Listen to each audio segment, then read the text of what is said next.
Hello everyone, this is Raymond Liu from Vancouver Chinese Radio. Today I have a good friend, Coach Michael Aufrichtig, sitting next to me. Would you like to introduce yourself a little bit, Coach? Sure. So my name is Michael Aufrichtig. I'm the head coach of the Columbia University fencing team located in Manhattan, and I'm entering my 11th season, and I'm excited to be here in Vancouver today. Welcome.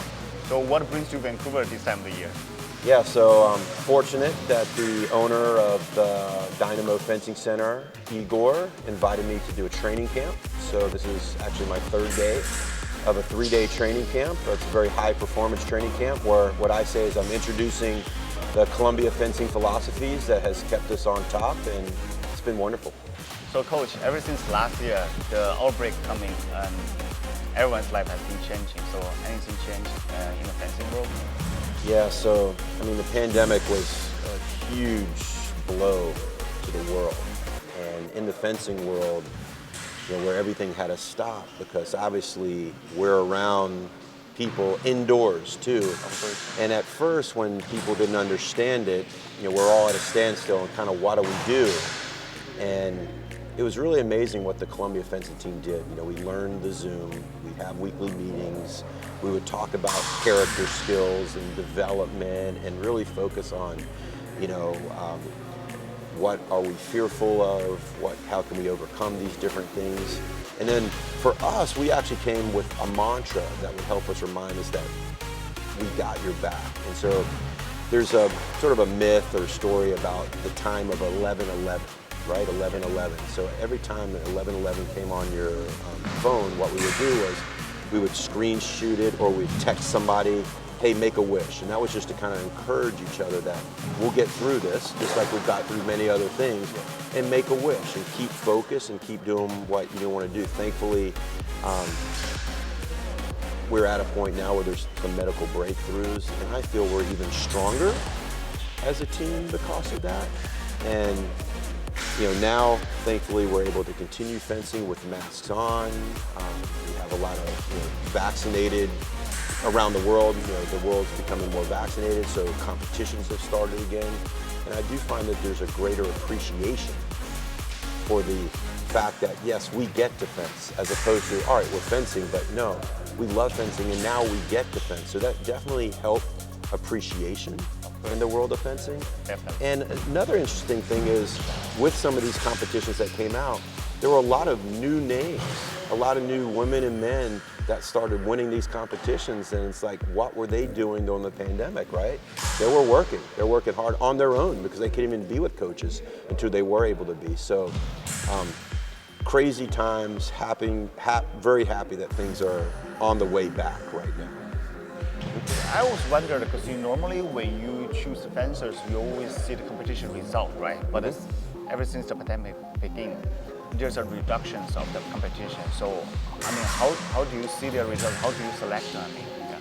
Yeah, so I would say that the pandemic definitely extended the recruiting period, right? So thankfully that there were some results since May, so May, June, and July, there was a couple, but if anything, it forced us to go more into the character of the individuals. So there was a lot of Zoom calls, a lot of interviews, right? A lot of conversations.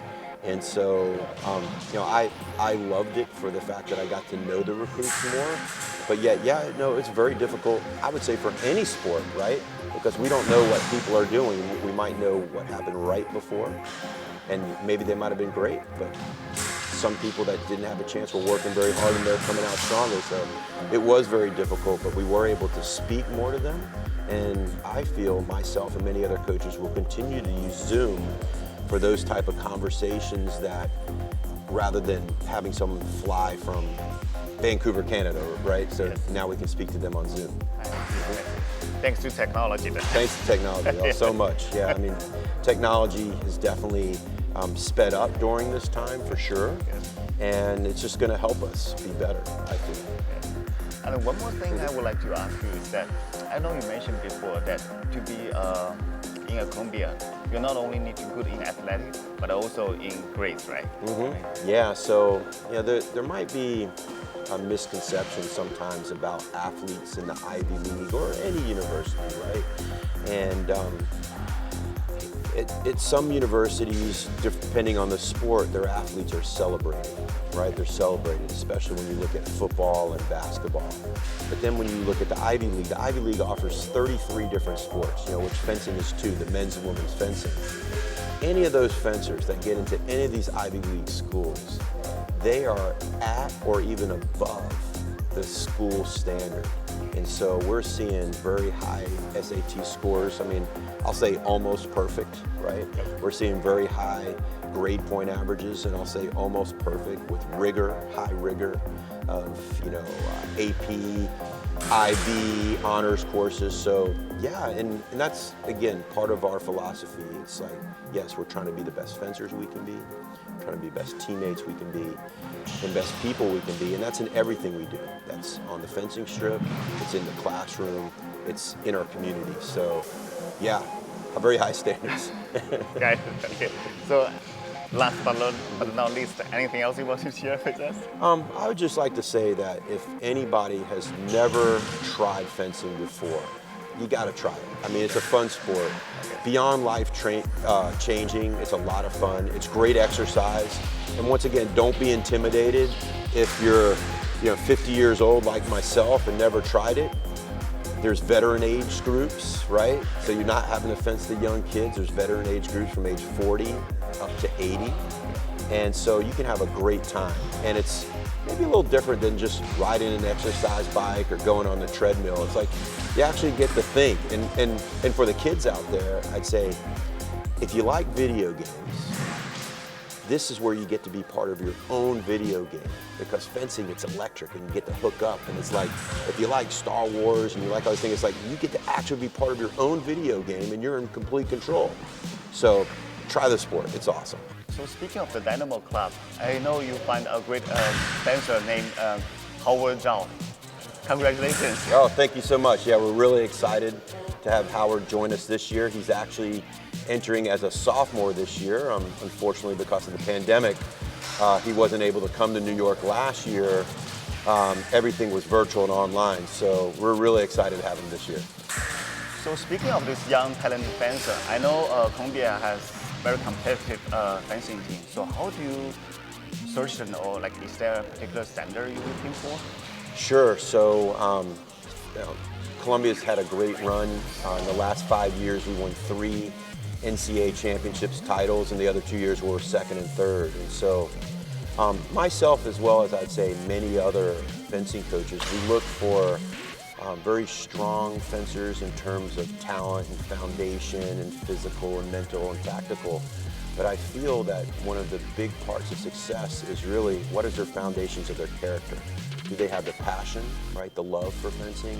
And do they have the perseverance, right, willing to do whatever it takes to be the best they can be?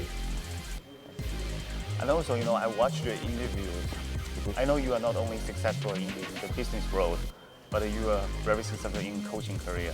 So what's all the secrets behind it?